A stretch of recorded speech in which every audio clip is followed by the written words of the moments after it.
같이 읽겠습니다. 시작. 예수 그리스도의 종 바울은 사도 부르심을 받아 하나님의 복음을 위하여 택정함을 입었으니 이 복음은 하나님의 선지자들을 통하여 그의 아들에 관하여 성경에 미리 약속하신 것이라. 그의 아들에 관하여 말하면 유시는 관세를 통해서 성령의 영혼을 죽은 자를 가운데서 받아사 능력으로 하나님의 아들로 선포 되셨으니 곧 우리 주 예수 그리스도이시니라.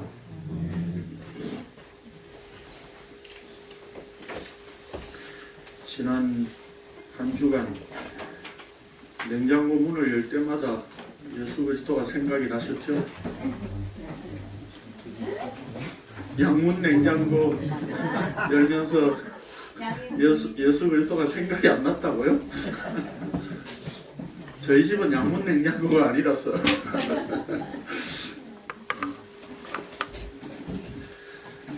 오늘도 우리가 또 로마서를 나누면서 어떤 예수 그리스도이신가를 또 생각해 보십시다.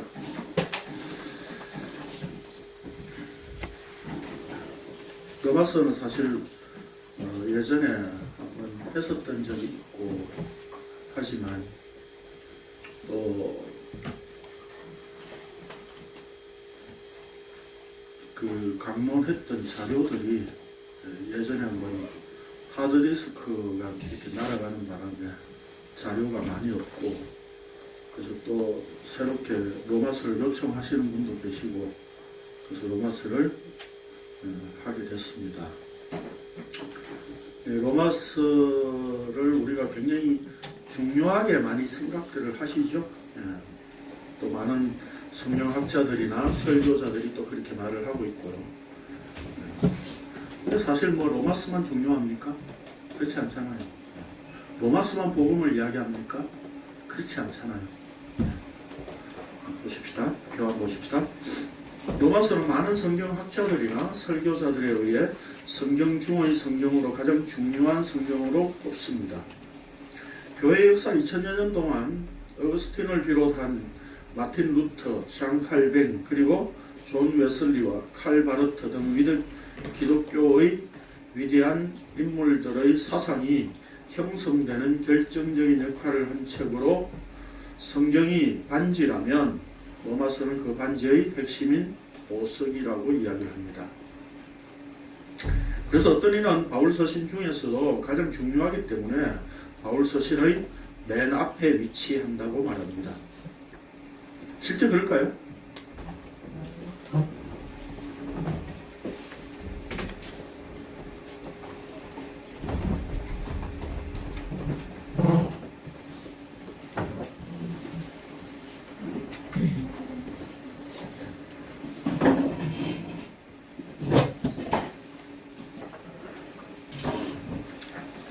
실제 그럴까요? 대체적으로 다 완벽하지는 않지만 소선지서도 보면 순서가 있죠. 우리 지금 성경책에. 그 순서가 어떤 순서일까요? 전에 한번 말씀드린 적이 있는데 책 두께예요. 두꺼운 책이 앞에 옵니다. 대체적으로. 그래서 로마서가 중요하기 때문에 바울 서신의 맨 앞에, 그러니까 사도행전 바로 뒤에 이렇게 붙은 것은 아니다 라고 하는 겁니다. 대체적으로. 그러니까 이런 것들 가지고도 우리는 바울 서신 중에서 가장 중요하기 때문에 로마서를 맨 앞에 배치했다, 그런 의미는 아니라는 겁니다. 그러니까 갖다 붙이기 나름이죠. 성경은, 그래서 저는 제가 생각하는 것은 66권의 책이라기보다는 한 권의 책이라고 봅니다. 그래서 성경 66권 중에서 특별히 더 중요하고 덜 중요한 책은 없습니다. 우리가 마태복음을 했을 때도 보면 마태복음 매 본문 우리는 복음을 확인했었습니다. 그렇죠? 로마서 역시 매 본문에 우리는 이 복음을 확인할 거예요. 자, 오늘부터 함께 나눌 말씀은 로마서인데, 본문과 로마서 1장을, 오늘 본문이라면 1절에서 4절을 말하죠. 로마서 1장을 단순히 서론 정도로만 생각하지 말라는 것입니다. 서두에 시작하고 있는 것이 이후에 기록된 로마서의 전체 내용을 어떻게 해석할 것인가 하는 관건이 됩니다. 이거 우리가 마태복음 할 때도 그렇게 생각했었죠. 마태복음의 제일 첫 선언이 뭐였죠? 예수 그리스도의 족보라. 그리고 그 다음에 그분은 다윗의 후손, 아브라함의 후손이니라. 그렇게 된다고 그랬죠. 그 본문 속에서 이미 마태복음을 어떤 관점에서 보아야 되느냐라고 하는 모든 내용들이 거기에 이미 다 담겨져 있는 거죠. 그렇죠? 마태가 유대인들을 1차 독자로 생각하고 마태복음을 기록을 했는데 그 유대인들을 향해서 제일 처음에 터뜨리는 첫 마디가 예수는 그리스도이시다 라고 하는 거죠. 그러니까 너희들은 예수를 그리스도로 안 보잖아. 예수는 그리스도시다 라고 하는 첫 선언을 하고 있고, 그분이 바로 너희들이 조상으로 여기는 다윗의 후손으로 다윗 언약에 의해서 오신 분이야 라고 하는 그 다윗을 강조하고 있는 거예요. 그러니까 그 1절을 통해서 이미 마태복음을 우리가 어떤 관점에서 보아야 되느냐 라고 하는 것들을 이미 마태가 제시해주고 있는 것이죠. 그럼 기록자가 의도하고 있는 바대로 우리가 그렇게 마태복음을 추적해 가는 것이 맞는 것이죠. 네. 그렇기 때문에 로마서도 마찬가지입니다. 로마서 본문 자체가 보여주고자 하는 내용을 압축해서 지금 앞에서 나타내주고 있어요. 그러면 우리가 이 본문에 시작되는 이 서두의 내용이 단순히 그냥 서론이 아니라 마태복음 전체를 어떤 관점에서 보아야 될 것인가 라고 하는 측면에서 우리가 생각을 해봐야 할 본문의 내용이다 이 말입니다. 자, 1절에서 예수 그리스도의 종 바울은 사도로 부르심을 받아 하나님의 복음을 위하여 특정함을 입었으니 라고 하였습니다. 역사적으로 로마서는 바울 사도가 주후 56년경 고린도에서 기록한 것을 고린도 남쪽에 있는 갱그레아 교회의 일꾼 베베가 로마 교회에 전달한 것으로 보입니다. 이거 성경 역사 2의 로마서 부분 할 때에 설명을 드렸었는데 기억 안 나시죠? 네. 기억 안 나야 제가 재밌습니다.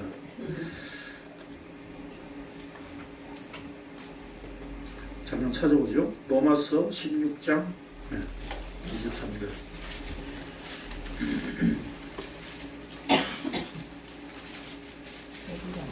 집에 가시면 안 찾아보잖아요. 그렇죠? 16장 23절 누가 읽어보십시오. 같이 읽을까요? 네, 시작. 나와 온 교회를 돌보아주는 아이오도 너희에게 문안하고 이성을 증거한 에라스도와 형제 구아도도 너희에게 문안합니다. 그러니까 여기에 에라스도와 구아도 그리고 가이오는 어디에 나오는 인물이냐면 고린도 전서에 나오는 인물이에요. 그 고린도 전서 1장 14절 바로 한 장 만능기로 나오죠. 1장 14절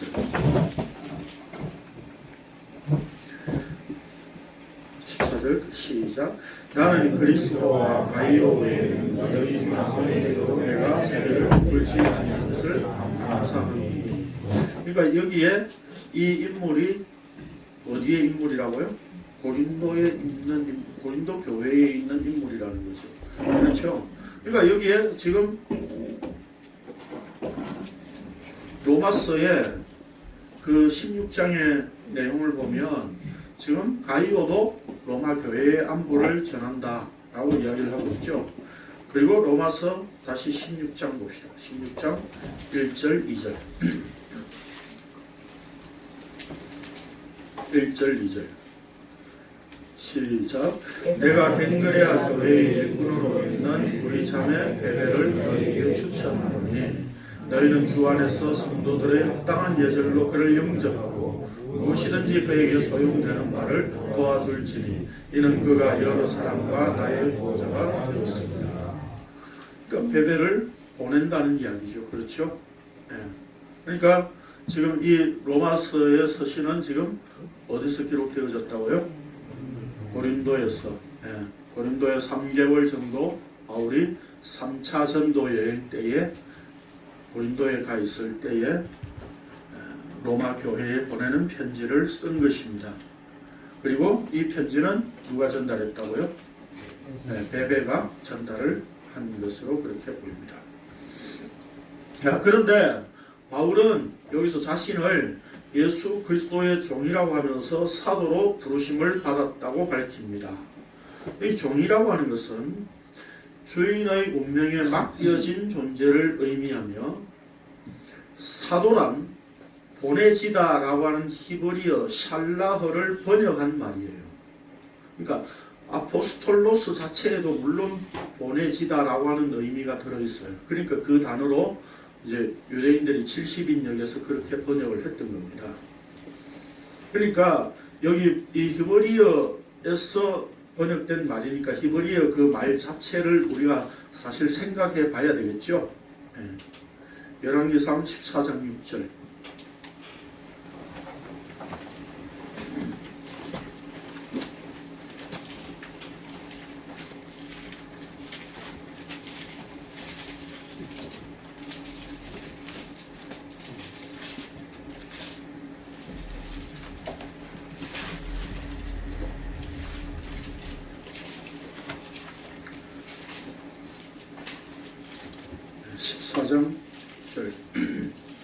같이 읽겠습니다. 시작. 그가 문으로 들어올 때에 아이야가 그 발소리를 듣고 말하되 여로보암의 아내여 들어오라. 네가 어찌하여 다른 사람인지 아느냐. 내가 명령을 받아 행한 일을 내게 전하리니. 여기 그 여로보암의 아내가 지금 그 하나님의 명령을 받아서 전달을 한다는 내용입니다. 그래서 그 보냄을 받았다라고 보내지다라고 하는 말이 여기에 6절에서 내게 네가 어찌하여 다른 사람인지 아는 네가 명령을 받아? 예, 이 말이 샬라흐라고 하는 말이에요. 샬라흐. 그 샬라흐에 대한 의미를 역대하 17장에서 정확하게 잘 이야기하고 있어요. 역대하 17장.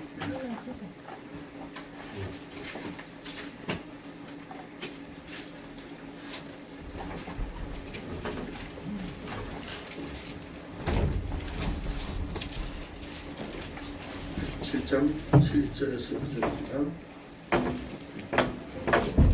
7절에서 9절 같이 읽겠습니다. 시작. 그가 왕위에 있은 지 3년에 그의 관객들 베나일과 오바댜와 스가리와 느다넬과 미가야를 보내어 유다 여러 성읍에서 가서 가르치게 하고 또 그들과 함께 레위 사람 스마야와 느다냐와 스바디아와 아사엘과 스미라봇과 요나단과 아도니아와 도비야와 도바도니아 등 레위 사람들을 보내고 또 저희와 함께 제사장 엘리사마와 여호람을 보내었더니 그들이 여호와의 율법책을 가지고 유다에게 가르치되 그 모든 유다 성읍들로 두루 다니며 백성들을 가르쳤더라. 그래서 율법을 가지고 전달하는 정도만 아니라 가르쳤다는 것까지 포함하고 그 책임까지 이야기를 하고 있는 것이죠. 그렇죠. 그러니까 이 아포스톨로스라고 하는 단어 자체는 샬라흐라고 하는 말에서 왔지만 이 샬라흐 자체는 무슨 뜻이라고요? 그 보내진 자에 대한 책임 이런 것들을 가르치는 데까지 지금 적용시키고 있다라고 하는 겁니다. 자, 그렇다면 이 말의 의미를 우리는 어떻게 이해해야 되느냐면 특별한 뜻으로 어떤 사람의 고난을 위임받은 자를 말한다 라고 하는 것으로 우리는 정의할 수 있습니다. 그렇다면 본래 구약에서 샬라어라고 하는 이 말의 의미는, 그의 행위는 보낸 사람에 의해 결정되기 때문에 보냄을 받은 자는 보낸 사람 그 자신입니다. 그러니까 예수 그리스도의 종 바울은 사도로 부르심을 받았다라고 하는 이 말은, 사도로 왜 불렀습니까? 보내려고 불렀다는 이야기죠. 그럼 사도로 보냄을 입은 자는 지금 뭘 한다는 겁니까? 그 보낸 자의 뜻을 그대로 전달하고 가르치는 임무까지도, 책무까지도 여기 안에 포함되어 있다라고 하는 의미죠. 네. 자, 그러므로 예수님께서 요한복음 13장 16절에 보면 종이 주인보다 크지 못하고 보냄을 받은 자가 보낸 자보다 크지 못하나니 라고 말씀하신 것을 보면, 여기 종이 주인보다 크지 못하고 보냄을 받은 자가 보낸 자보다 크지 못하다라고 하는 크지 못하다는 것에 초점이 있는 것이 아니라는 겁니다. 여기에는 존재라는, 같은 존재라는 의미의 말씀입니다. 그러니까 종이 주인보다 크지 못하고 보냄을 받은 자가 보낸 자보다 크지 못하다는 이야기는 이길 수 없다 뭐 이런 의미가 아니라 그 보냄을 받은 자와 같은 존재라는 얘기입니다. 종 역시 주인과 그런 면에서 운명을 같이 하는 존재다 이런 뜻입니다. 우리는 사실 이 종이라고 하는 단어를 가지고 로마서든 혹은 바울 서신의 어떤 표현들을 가지고 이야기를 할 때에 가장 많이 이야기하는 게, 우리는 그 예수 그리스도의 종이야, 종은 시키는 대로 뭐든지 해야 돼, 이런 어떤 명령, 수직 상하 관계에서 어떤 명령의 관계, 그 명령을 또 수행하는 관계, 이 정도로만 자꾸 이렇게 주인과 종의 관계를 설명합니다. 그러나 성경에서 바울이 종이라고 하는 그 표현을 했을 때 그 의미는 뭐냐면 주인과 같은 운명을 가진 존재다 이런 뜻이에요. 여러분 그 베너나 최근에 뮤지컬 영화 있었죠. 레미제라블인가. 그런데 보면 왜 이게 노예들이, 종들이 배 밑창에서 노를 젓잖아요. 그럴 때 그 레미제라블 영화에도 보면 그 비가 오고 막 풍랑이 심하니까 그 관리하는 채찍던 그 군사가 뭐라 그러죠? 병사가 배가 침몰하면 이들도 다 죽는 거야. 배와 운명을 같이 하는 존재가 종이라 하는 개념이다 이 말입니다.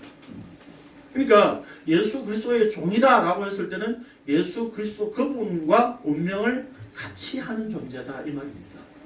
그런 의미가 성경에 담겨 있는 겁니다. 단지 그냥 수직적으로 명령을 주고 명령을 받아서 그 명령을 수행하는 그런 관계로만 설명해서는 안 된다 이 말입니다. 자, 그러므로 우리가 이 같은 존재라는 의미의 말씀으로 받아들인다는 것은 중요합니다.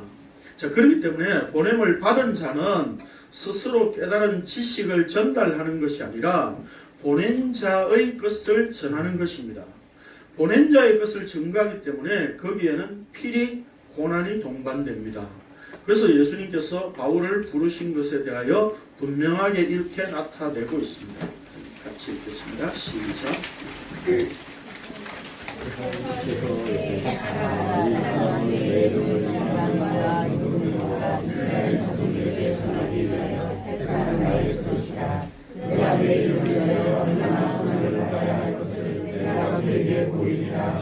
예, 사도행전 9장은 예수 그리스도께서 지금 바울을 사울이었을 때 불렀었던 그 내용이죠.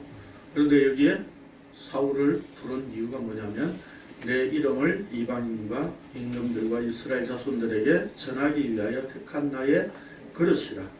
내 이름을 위하여 그가 고난을 얼마나 받아야 할 것인가 라고 하는 것을 그에게 나타내겠다 이렇게 말씀하고 있어요. 이게 사도로 그러니까 바울이 사도로 부름을 받았다는 의미는 이런 의미가 지금 포함되어 있는 거예요. 그러니까 우리는 그 사도라고 하는 그 개념을 단순히 어떤 뭐 교회의 기초다, 그 교회 기초로서의 사도로서의 어떤 독특한 개념은 분명히 들어 있습니다. 그건 교회 기초로서 이루어내는 거니까요. 그러나 이 사도라고 하는 말 속에는 뭐가 들어있다고요? 보냄을 받은, 보낸 자와 보냄을 받은 자의 그 관계. 그 관계는요, 어떻게 해요? 같은 존재, 같은 운명을 가진 존재. 그러니까 사도를 보냈다, 이 얘기는 뭡니까? 결국 예수 그리스도가 가셨다. 그 말하고 같은 개념이다. 자, 바울이 이렇게 부름을 받았다는 것은 오늘날 우리 역시 바울을 부르신 그 범주 안에 있다는 뜻입니다. 이 말은 우리가 지금 사도다, 이런 얘기가 아닙니다. 사도의 그 개념, 성격, 이 내용이 우리가 그 범주 안에 그대로 들어있다라고 하는 뜻입니다. 다시 말해서 로마서는 예수 그리스도의 종으로 사로잡힌 자의 글이며 보내신 분에 의해 보내심을 입은 자의 글입니다. 이거 분명하게 우리가 확인해야 됩니다. 네. 종의 글이에요. 그리고 보냄을 받은 자의 글이에요. 그럼 바울은 결국 누구 이야기를 하는 겁니까? 보내신 분 이야기를 하는 거예요. 보내신 분에 대한 이야기를 하는 거예요. 자기 주인에 대한 이야기를 하고 있는 거예요. 이 로마서에서 이미 여기 1절에서 이미 로마서 전체의 내용이 어떤 내용인가 라고 하는 그 규정이 지금 명확하게 성격이 정의돼 버렸어요. 이미. 네.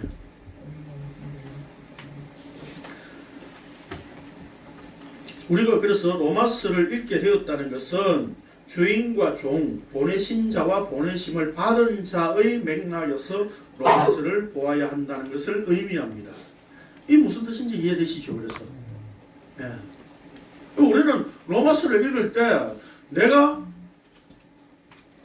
필요한 말씀으로 눈에 띄면 거기에 우리는 형광펜으로 네. 네. 그 동생펜도 아니고 형광펜이에요. 형의 광펜이에요. 그 펜으로 확 칠해놓고 우리는 로마서를 피면 무조건 그 구절이 먼저 들어오니까 다른 구절들은 눈에 안 띄는 거죠. 그렇죠. 그래서 맨날 로마서를 인용하면 뭡니까? 우리 전에 나누었던 말씀대로 합리화하여 선을 이루느니라. 이런 거 자기 합리화를 위해서 막 갖다 붙이고요. 내가 나를 위한 어떤 성경 구절 그런 것들로 우리는 보아서는 안 된다 이 말입니다. 이 말 속에 이미. 그러니까 바울이 주인과 종의 관계, 보내심을 받은 자의, 보내신 자와 보내심을 받은 자의 그 관계, 그 맥락에서 지금 로마서를 기록했다면 우리 역시 그 관계 안에서 로마서를 보아야 한다는 겁니다. 그렇다면 바울이 로마서의 처음에 예수를 그리스도로 나타내면서 자신을 종으로 사도로 표현하고 있다는 것은 로마서는 주인의 의도, 보내신 분의 뜻대로 이해하여야 한다는 것을 전제하고 있음을 잊어서는 안 될 것입니다. 이 로마서를 이제 우리가 풀어나가는 하나의 큰 기준이에요. 이제. 그리고 바울은 하나님의 복음을 위하여 특정함을 입었다고 하였는데 특정함이란 여기 헬라어로 아포리조라고 하는 말인데 이게 아포와 호리조를 이렇게 합친 단어예요. 그래서 아포는 멀리 떨어졌어, 뭐뭐로부터 멀리라고 하는 말이고 호리조라고 하는 말은 표시하다, 경계를 짓다, 지정하다, 제한하다, 구별하다, 제한하다 뭐 이런 말도 다 들어있습니다. 합성어로 구분되었다, 분별되었다는 것입니다. 이 구분은 마지막 심판 때에 이 아포리조라고 하는 단어가 어디에 쓰였느냐면 양과 염소를 구분한다는 말에도 쓰였고, 예, 거기에 마태복음 25장 32절에 보면 구분하여 이렇게 되어 있고, 바다의 거물 비유에서 의인 중에서 악인을 갈라내다 라고 할 때 이 갈라낸다고 하는 말이 바로 아포리조라고 하는 말이에요. 근데 이 말이 이제 바울은 지금 우리는 썼다고 해서 우리는 택정함을 입었으니 이렇게 번역을 했다 이 말입니다. 그러니까 우리 성경을 볼 때는 택정함을 입었으니라고 하는 말과 의인 중에서 악인을 갈라낸다라고 하는 말이 매치가 안 되잖아요. 그렇죠? 예. 그럼 헬라어로는 같은 단어예요. 그러니까 이 말의 의미는 뭡니까? 이 의인 중에서 악인을 갈라낸다라고 하는 이 말씀에서 보듯이 없음과 있음의 구분이고 생명과 죽음의 구분이고 또 언약과 비언약의 구분을 뜻합니다. 그러니까 이 말은 단순히 지금 바울을 어떤 한 개인을 지금 선택해가지고 어떻게 구원했느냐 혹은 하나님께서 어떻게 쓰시려고 선택했느냐 이 얘기를 지금 하고 있는 게 아니에요. 바울이 지금 택정함을 입었다라고 할 때는 지금 구분하셨다는 거예요. 하나님이 자기를 어떻게 어디에? 생명의 자리로 없음의 자리에서 그 생명 있음의 상태로 비언약에서 언약의 자리로. 근데 바울의 본래 어떤 존재였습니까? 바울은 즉 여기 빌립보서 3장 5절에 보면 8일 만에 할례를 받고 이스라엘 족속이요 베냐민 지파요 히브리인 중의 히브리인이요 율법으로는 바리새인이었던 바울이었습니다. 그렇죠? 이 바울을 하나님께서 복음 안으로 구분하셨다는 것을 의미합니다. 그러니까 이 바울이 택정함을 입었다라고 하는 이 말을 할 때는 그 안에 무슨 의미가 들어있어요?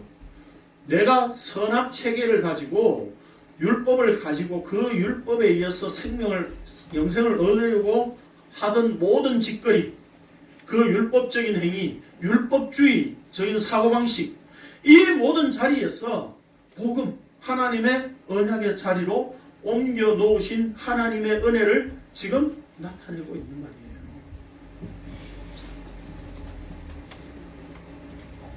그렇게 구분되어 하셨다는 겁니다. 누가요? 하나님께서 그렇게 하셨다는 거예요. 그 기준이 하나님의 복음입니다. 그 복음의 자리로 옮겨 놓으셨다는 겁니다. 그러면 복음이 이제 무엇입니까? 사실 더 정확한 물음은 뭐예요? 복음은 누구입니까? 이렇게 물어야 되겠죠. 이 복음은 하나님이 선지자들을 통하여 그의 아들에 관하여 성경에 미리 약속하신 것이라 라고 하였습니다. 복음이란 본래 헬라어의 유앙겔리온이라고 하는 말 문자 자체로 풀이하면 그냥 복된 소리 또는 좋은 소식이라는 말입니다. 복된 소식이란 하나님께서 선지자들로 말미암아 그의 아들에 관하여 미리 성경에 약속하신 것이라고 말씀합니다. 즉 하나님께서 약속하신 아들을 그 약속대로 이 땅에 보내신 것이 복된 소식입니다. 선지자들로 말미암아 말씀되어진 것들을 약속으로 표현하고 있습니다. 다른 표현으로 하나님의 언약입니다. 하나님의 언약은 아담, 노아, 아브라함, 모세, 다윗 등의 사람들을 통해 나타내 주셨습니다. 때마다 다른 사람들에게 언약을 주셨지만 그 언약의 핵심은 하나인데 곧 메시아를 이 땅에 보내신다는 것이었습니다.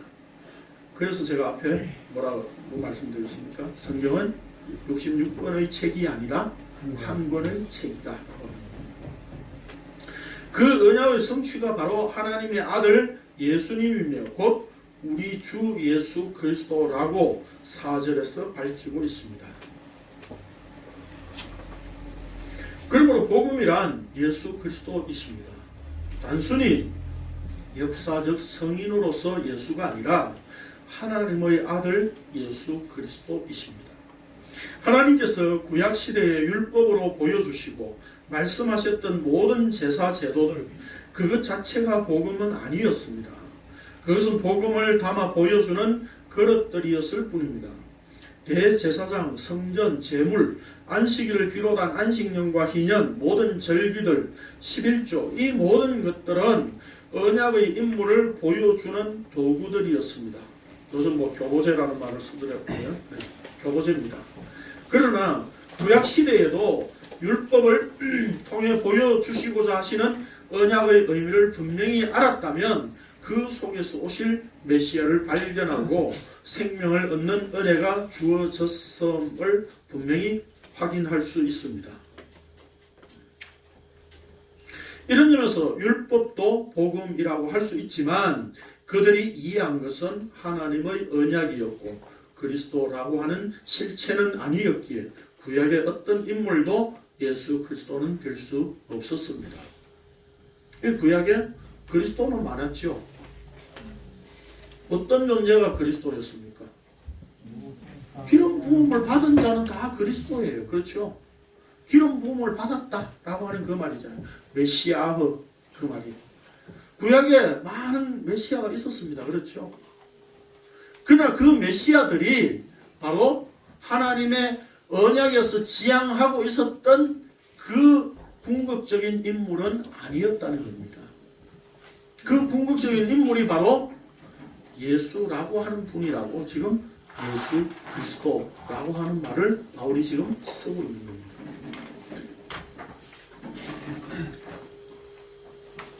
하나님은 각 시대마다 어디죠? 네, 그 위에 첫 번째 패러그래프죠. 근데 왜 본문에서 하나님의 복음이라고 말씀합니까? 본래 인간은 전혀 하나님을 찾는 자들이 아니었습니다. 에덴 동산에서 선악을 알게 하는 나무를 취함으로 인간은 죄인이 되어 생명이신 하나님과 단절이 된 상태가 되었습니다. 단순히 단절된 정도가 아니라 하나님과 마주친다면 하나님을 죽이려고 적극적으로 대항하는 원수가 되었습니다. 나도 하나님이다 이거죠. 그러니까 결국 우리가 결론부터 이야기하면 십자가는 뭡니까? 인간이 하나님을 얼마나 싫어했느냐. 죽이고 싶을 정도로 싫어했다. 그래서 죽여버렸다. 라고 하는 것이 십자가예요. 그러니까 내가 하나님을 본래 나는 하나님을 미워하지도 않고 그냥 좋아하지는 않았지만 안 믿었는데 이제 내가 하나님을 믿게 됐어. 그래도 유대인들보다 낫잖아. 그렇습니까? 나 역시 내 앞에 예수님이 그렇게 그리스도로 나타나셨다면 나도 예수님을 십자가에 못 박아 죽였을 거다 이 말입니다.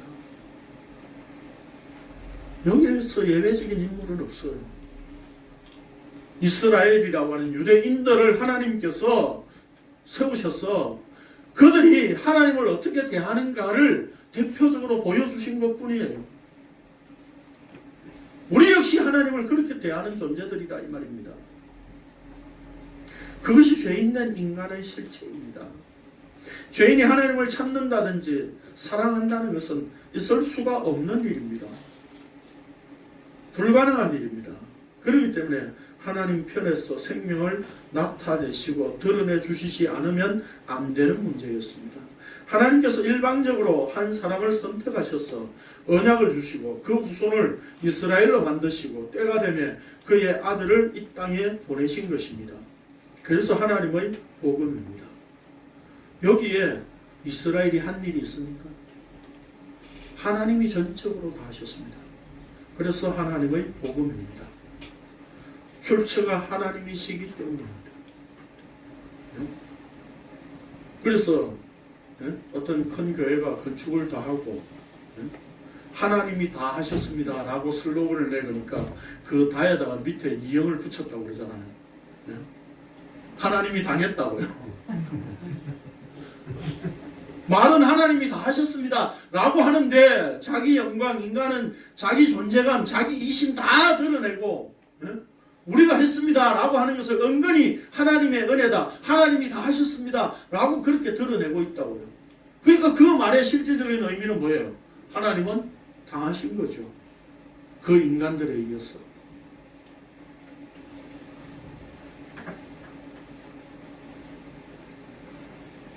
하나님의 언약은 각 시대마다 다른 사람들과 언약을 맺었지만 궁극적으로는 아들 예수 그리스도와 언약을 맺으신 것이었습니다. 그래서 성경은 언제나 하나님께서 내 언약이라고 말씀하셨습니다. 대표적인 지금 그 언약을 맺으신 당사자들에게 표현하신 내용들을 대표적으로 제가 이 몇 구절만 지금 적어놓은 겁니다. 인용해 놓은 거예요. 그 언약이라고 하는 표현은 늘 하나님께서 내 언약이다 라고 표현하고 있습니다. 하나님 자신의 약속입니다. 오히려 언약을 주시는 상대자로 세운 구약의 인물들, 즉 이스라엘은 자신들의 죄로 말미암아 하나님의 언약에 철저히 실패했습니다. 하나님께서 친히 홀로 이루셨습니다. 인간들이 구원자를 보내달라고 요청하거나 예수님을 초청한 적이 없습니다. 그러기에 마지막 때에 그의 아들을 이 땅에 보내신 것은 전적으로 하나님 자신의 약속에 의해 베풀어진 은혜입니다. 그것이 하나님의 복음입니다. 인간 편에서 만들어내거나 죄인의 힘으로 얻을 수 있는 것이 아니기 때문에 하나님의 복음입니다. 이런 점에서 복음이란 오직 하나님의 소유입니다. 저 전에 그래서 힘들어서 하나님 나 이거 이제 복음 전하는 거 뭐 안 해도 되잖아요. 이제 설교자들 복음 전하는 사람들 많잖아요. 저 이제 힘들어서 안 할래요 라고 했을 때 깨달아진 말씀이 이거예요. 복음이 네 거야. 네 거가 아니잖아.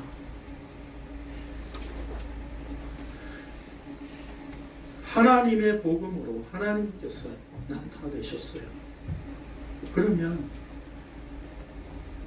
네 거 아니잖아. 이 말이 포함되어 있는 말이다 이 말입니다.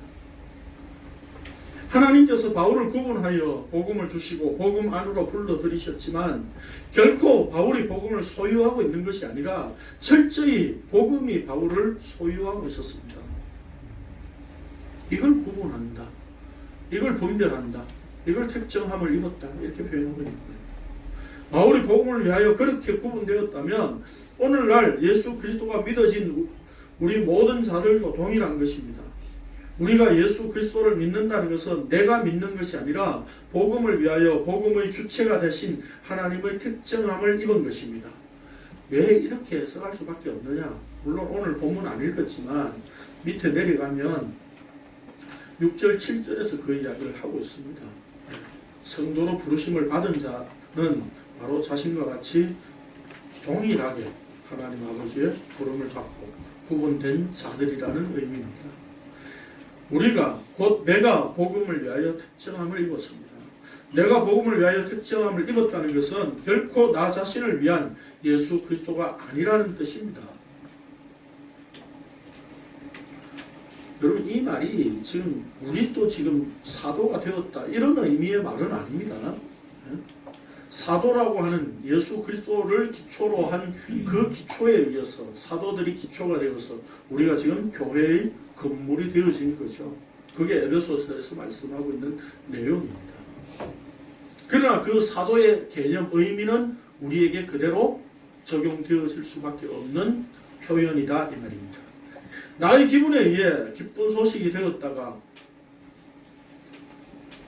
안 되었다가 하는 것이 아니라 복음은 그 자체로 기쁜 소식이며 하나님의 복음입니다. 그래서 나 자신을 위한 예수 그리스도가 아니다 라고 하는 것이 이 말 속에 들어있는 의미예요. 읽어봅시다. 시작. 사람들의 기쁨을 구하여 내가 지금까지 사람들의 기쁨을 구하였다면 그들이 아니라 내가 전한 복음은 사람의 뜻을 따라 된 것이 아니라 이는 내가 사람에게서 받은 것이 아니라 그런 것도 아니요 오직 예수 그리스도의 이름으로 하나님으로부터 온 것이기 때문에 사람을 좋게 하는 것과는 전혀 관계없는 내용이다 이 말입니다. 자, 사람을 기쁘게 하는 것이 아니라 주인의 기쁨을 위해 글을 쓰고 복음을 선포하는 것이 그리스도의 종이라고 했습니다. 하나님의 복음은 인간을 기쁘게 만들어주는 것이 아니기 때문입니다. 하나님의 기쁘신 뜻대로 우리에게 주신 것이지 결코 우리의 기쁨을 위해 하나님께서 베푸신 것이 아니었습니다. 그러니까 기쁜 소식, 복된 소식 이건 무슨 뜻이에요? 네? 하나님 자신의 기쁜 소식이에요. 하나님 자신의 복된 소식이에요. 우리는 복된 소식이 기쁜 소식이 아니잖아요. 왜요? 예? 세상에서 내 마음대로 살아가는 게 그게 기쁨이요. 그게 복된 소식이잖아요. 예? 내 편한 대로 살아가는 것. 예? 내 편한 대로 살아가려고 하는데 하나님이 복음이라고 하는 은혜 이 옷을 덧입혀셔가지고 예? 복음이 요구하는 대로 이제 끌고 간다고요. 그게 무슨 기쁜 소식이에요. 예? 그리고 우리는 그러니까 한마디로 뭡니까? 죽었어요. 네? 여기 우리 태랑이 앉아 있는데 네? 거꾸로 매달아도 국방부 시계는 돌아간다고 그러잖아요. 네? 우리가 그 복음에 네? 태랑이가 국방부에 지금 붙잡힌 바 된 것처럼 우리가 지금 그 복음에 붙잡혀 있다고요. 죽었어요. 거꾸로 매달아도 이제 복음에 의해서 가게 돼 있는 거예요. 네? 그게 하나님의 복음이에요.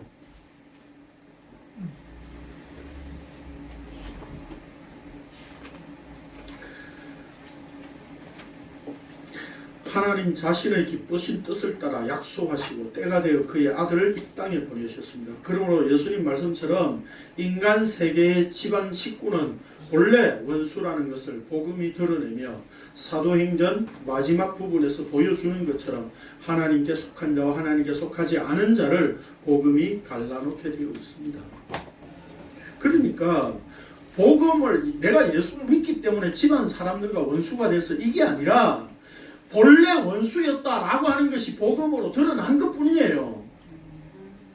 무슨 뜻인지 이해되십니까? 네. 애초에 복음이 아니었다면 우리는 서로 다 화목한 관계로 이렇게 지내려고 하는 게 인간이잖아요. 그게 죄인이라고요. 그런데 복음이 나를 사로잡고 나니까 이제 우리 집안 식구들도 이게 사랑의 화목의 관계가 아니구나. 아버지 학교에 훈련받는다고 이게 아버지와 자식과의 관계가 잘 되는 게 아니구나. 부부 학교 졸업했다고 해서 부부가 잘 살고 화목하게 되는 게 아니구나 라고 하는 것이 복음으로 우리는 서로 원수관계였구나 라고 하는 것을 알게 되었다 이 말입니다. 복음이 아니었다면 우리는 원수관계라고 하는 것을 서로 몰랐을 거예요. 그래서 이런 걸 갖다가 우리는 뭐라 그럽니까? 부자로 왼수 그렇게 이야기하죠.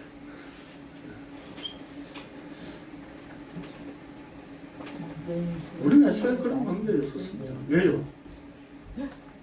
선악과를 먹은 존재들은 이 땅에서 어느 누구와도 화평, 평화하지가 않습니다. 그래서 이 땅에 평화, 화평, 화목 이런 단어들은 용납될 수 없는 단어들이에요. 비로소 예수 그리스도 그분이 오셔서 화평이 왔고 평화, 화목이라고 하는 그 말을 예수 그리스도 안에서 비로소 쓸 수 있는 상태가 된 거예요. 그래서 예수 그리스도 그분이 이 땅에 오셨을 때에 천사가 목자들에게 나타나서 뭐라 그랬습니까? 하늘에는 영광, 땅에는 평화. 이제 비로소 땅에 평화가 왔다 이 말입니다. 누구로 말미암았어? 예수 그리스도로 말미암았어. 그러니까 핵무기가 없어야 평화다 이런 얘기가 아니에요. 지금 핵무기와 관계없는 이야기입니다. 핵무기 있든 없든 인간은 평화를 이루어낼 수 없는 존재입니다.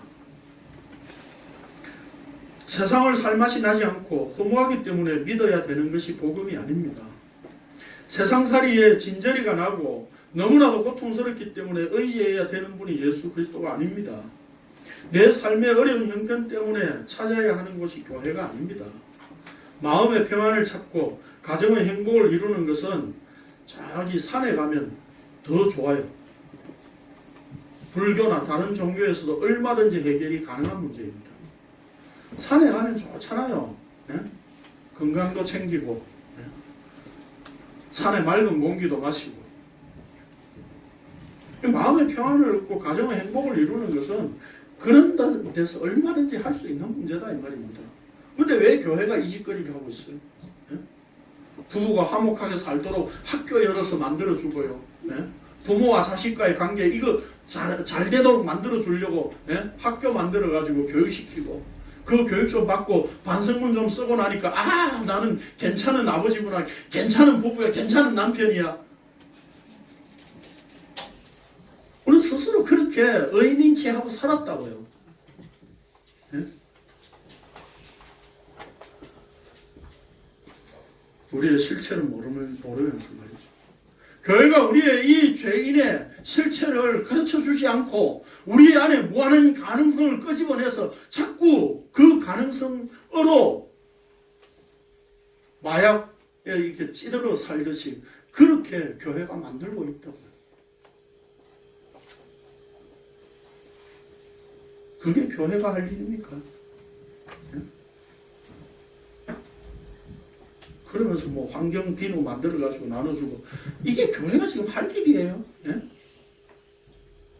하나님의 복음에 사로잡힌 모임이어야 하는데 예? 그 복음은 사라지고 날아가버리고 없고 그저 인간들끼리 죄인들끼리 모여가지고 서로 격려하고 그래요 좋습니다. 계란 까먹을 곧 하겠죠. 계란 까먹으면서 아 우리도 부활할 겁니다. 이제 예? 기다려 봅시다. 맨날 기다려 보십시오. 저는. 우리는 그런 종교 생활 속에서 절에 불교를 믿는 그거하고 다른 바가 하나도 없었다는 겁니다. 이제까지. 인간의 종교성은 자기의 구원을 위한 행위인 반면에 복음은 예수 그리스도로 인하여 자기가 부정당하는 것을 말합니다. 그러니까 여러분 이게 자기가 부정당하는 게 이게 기독교고 이게 복음이에요. 근데 이걸 누가 좋아합니까? 상식적으로 여기 앉아있는 여러분들이 난 이해가 안 됩니다. 이렇게 말하고 있는 저 자신도 이해가 안 되지만 그 이해가 어디서 이해가 됩니까? 아 하나님의 은혜, 하나님의 복음 안에 라고 하는 이 말 때문에 수긍이 되고 긍정이 될 수밖에 없는 것 아니겠습니까?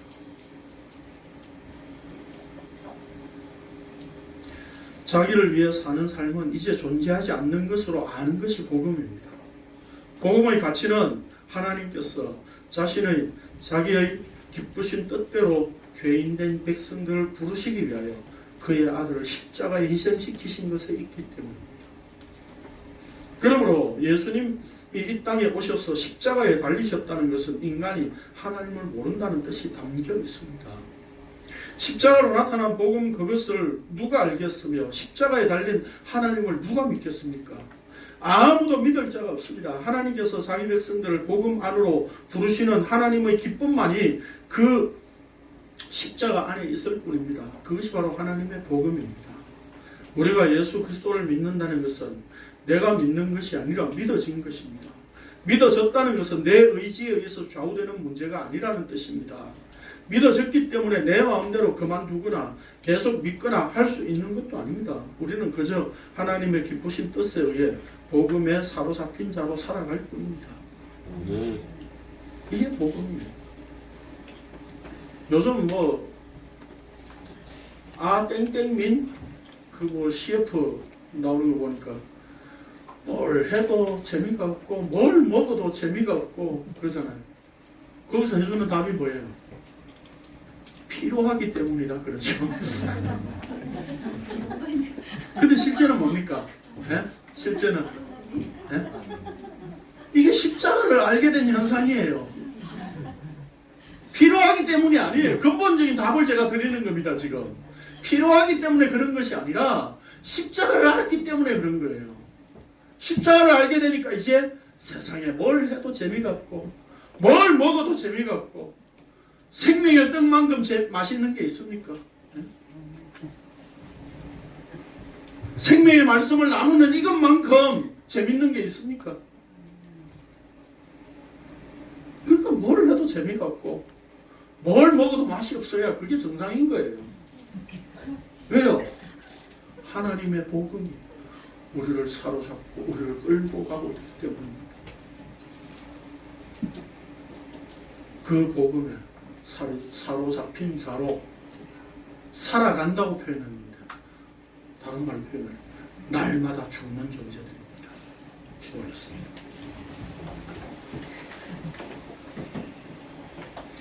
걸어가신 주님, 복음의 복자도 알지 못했던 자들이었습니다. 아니, 복음, 구원, 영생, 생명, 하나님 나라 이런 것들을 전부 내 입맛에, 내 기호에 맞도록 다 바꾸어 맞추어서 이해하였던 저희들이었습니다. 그래서 내 구원에 사로잡혀 있었던 자들이었습니다. 오늘 이 로마서의 첫 구절을 통해서 하나님의 복음인 것을 우리에게 나타내 주심을 감사를 드립니다. 출처가 내가 아니고 나의 기인된 것이 아니고 내 쪽에 어떤 근거도 아무것도 없음이 참으로 감사할 제목이요 찬양의 조건이 되었습니다. 하나님의 복음이기에 하나님의 소유로 하나님으로부터 나온 그 출처를 우리가 분명히 날마다 확인할 때마다 우리는 바로 죄인의 존재입니다.